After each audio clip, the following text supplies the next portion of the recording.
महाराष्ट्र राज्याचे शिक्षण मंत्री दादा भुसे आता माझ्याकडे येऊन गेले. त्यांची भूमिका त्यांनी सांगण्याचा प्रयत्न केला. जी संपूर्ण भूमिका मी पूर्णपणे फेटाळून लावली आणि आम्हाला ते मान्य नाही म्हणून सांगितलं. कोणत्याही प्रकारे ते जे काही दाखले देत होते त्याच्यामध्ये देखील खरं तर 5वी पासून नंतरच या सगळ्या गोष्टींचा तिसऱ्या भाषेचा किंवा ऑप्शनल भाषांचा विषय येतो. त्यांनी हेही मान्य केलं की राष्ट्रीय शिक्षण धोरण जे आहे त्याच्यामध्ये देखील अशा प्रकारची कुठचीही गोष्ट समावेश केलेला नाहीये. त्यांनी ते राज्यांवरती टाकलेली गोष्ट आहे आणि राज्यांवरती टाकलं असताना हे का करतायत किंवा ह्यांना का करायचंय हे अजून अनाकलनीय आहे. मी हेही सांगितलं की म्हटलं ते काय ते तुमच्या उच्च शाळा द्या सीबीएसई आणि वगैरे वगैरे या सगळ्या शाळा ज्या आता नव्याने आल्या या सगळ्या IAS अधिकाऱ्यांसाठी म्हणून काढल्या गेलेल्या शाळा होत्या. त्यांच्या मुलांसाठी की त्यांना जे देशभर इकडे तिकडे फिरावं लागतं त्याच्यासाठी म्हणून त्या शाळा काढल्या गेल्या होत्या. आता त्या गोष्टींचं त्या शाळांचं वर्चस्व ह्या राज्यांच्या शाळांवरती जास्ती करण्याचा प्रयत्न आहे आणि मला असं वाटतं की तोच एक केंद्रातला आणि या सगळ्या IAS अधिकाऱ्यांचा हा त्यांचा तो अजेंडा आहे. मी म्हटलं महाराष्ट्र हे का कशासाठी करायचा प्रयत्न करतोय जे बाकीची कुठचीही राज्य करायचा प्रयत्न देखील करत नाहीयेत. काही गोष्टींची उत्तर त्यांच्याकडे नव्हती आणि ते त्याच गोष्टी बोलत होते. परंतु आम्ही त्या दिवशी मला असं वाटतं मी पत्रकार परिषदेमध्ये माझा संपूर्ण भूमिका मांडली. माझी तीच भूमिका आहे. या संपूर्ण गोष्टीला आमचा पूर्णपणे विरोध असेल आहे राहणार. हिंदी किंवा इतर कुठच्याही भाषेची सक्ती महाराष्ट्रामध्ये होऊ देणार नाही म्हणजे नाही.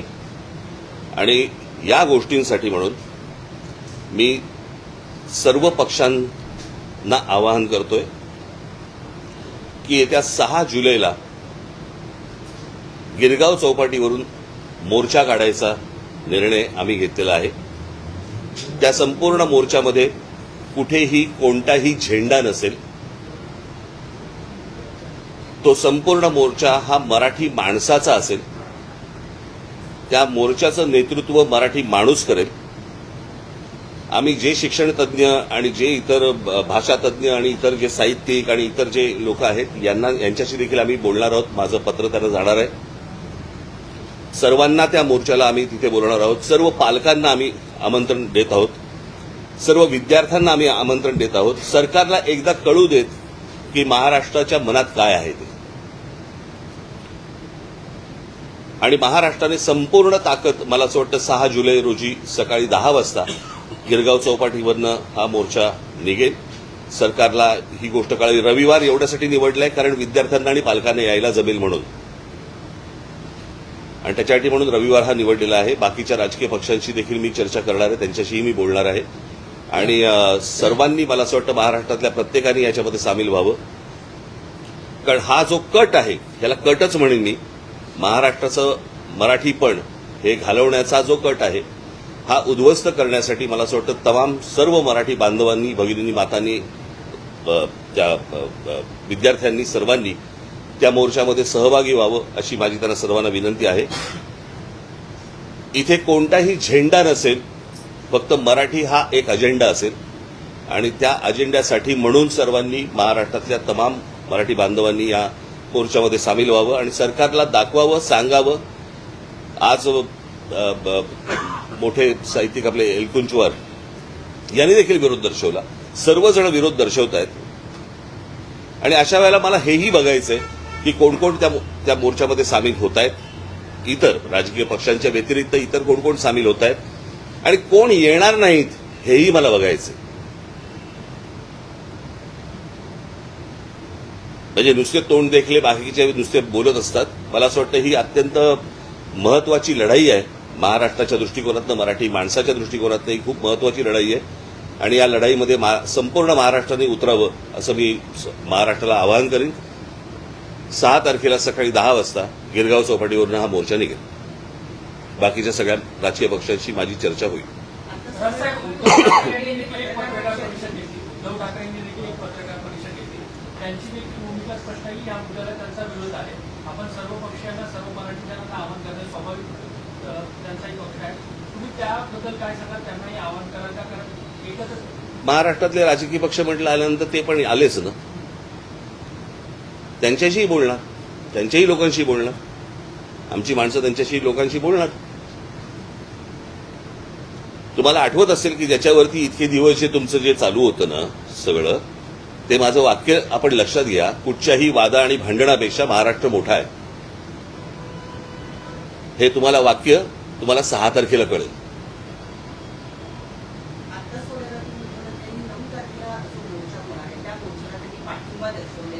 मला असं वाटतं आम्ही बोलू ना, त्या विषयावरती बोलू.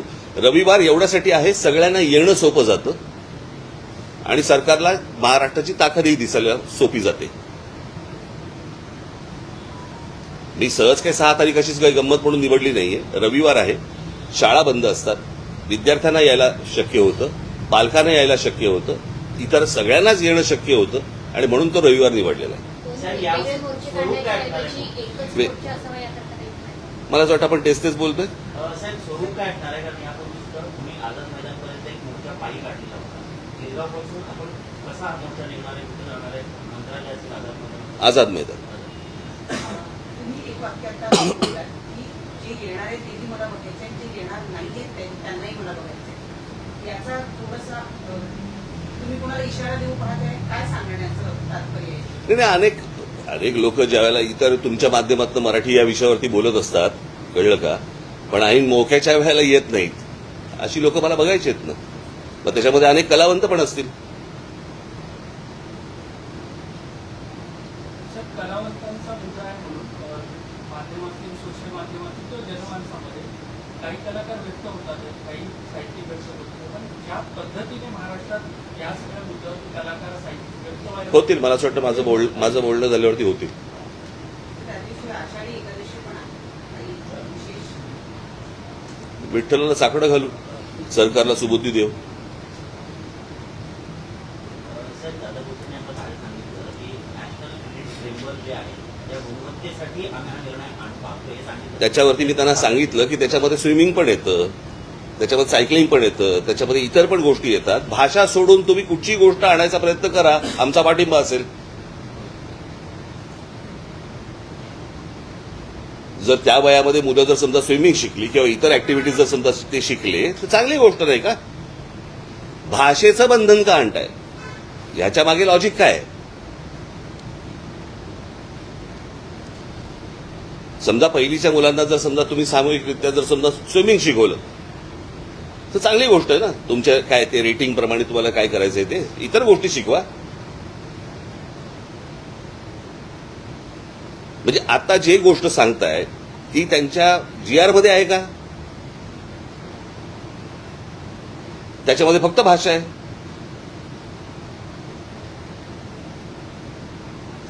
साहेब, शिक्षकांना भेटलो ना आता इथे.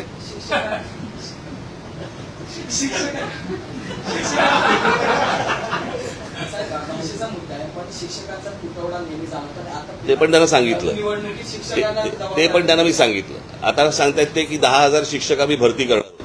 पगार द्यायला पैसे आहेत का?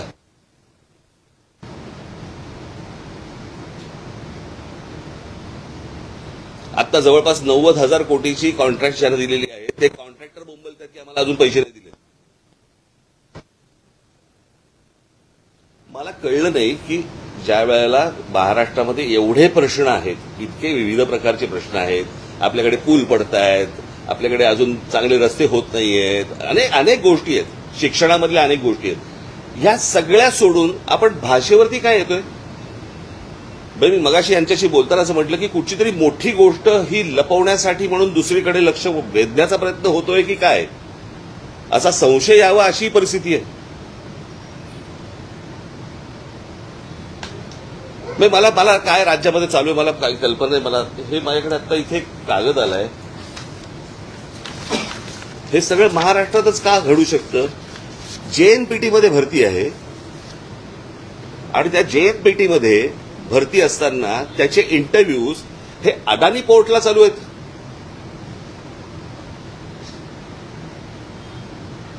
तर काय चालू आहे महाराष्ट्रामध्ये मला समजलं नाही. म्हणजे तुम्ही भाषेवरती सगळ्या गोष्टी आणताय, तुम्ही इकडच्या ज्या काही आस्थापना आहेत त्याच्यामध्ये तुम्ही त्या सगळ्या गोष्टी देण्याचा प्रयत्न करता, जमिनी जातायत, आमच्या भाषा घालवण्याचा प्रयत्न करताय. काय काय म्हणजे काय चालू आहे महाराष्ट्रात? आणि हे जे अनेक जे विषय आहेत महाराष्ट्राशी संबंधित, मला असं वाटतं की त्या सगळ्या गोष्टींचा एक सामूहिक त्याला विरोध, कळलं का, खास करून हिंदीला, खास करून हे भाषेच्या सक्तीला, याच्यासाठी म्हणून तो 6 तारखेचा मोर्चा आहे. मी बाकीच्या राजकीय पक्षांशी मी बोलीनच आणि मला असं वाटतं आपण 6 तारखेला भेटू. शासकीय भाषेचा विषय आहे. त्यांचा एक आरोप हा सुद्धा आहे किंवा त्यांचे एक म्हणणे सुद्धा ते आहे. कोण? काही शिक्षण क्षेत्रातले लोक आहेत, वेगवेगळी लोक. नाही, ते कोण? मला ते कोण आहेत? त्यांचं म्हणणं आहे की तुम्ही अपॉर्च्युनिटीज कमी करता.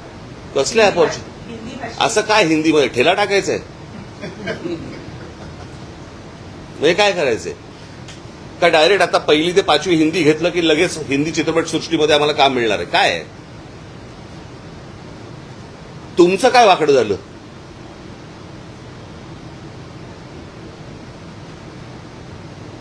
पाचवी नंतर हिंदी आणि संस्कृत हे ऑप्शनल भाषा होत्या ना. याच्यात आजपर्यंत सगळ्या शिक्षण पद्धती सगळेच जण त्याच्यातच तयार झाले ना. मग अनेक लोक डॉक्टर झाले, इंजिनियर झाले, शिक्षक झाले, वेगवेगळ्या क्षेत्रामध्ये. महाराष्ट्र मोठा आहे, पहिल्यापासून मोठा आहे, याच शिक्षण पद्धतीमध्ये मोठा आहे ना हो. मग असा काय साक्षात्कार झाला बाकीच्यांना की ज्याच्यातनं तुम्ही महाराष्ट्रावरती ही गोष्ट आणताय?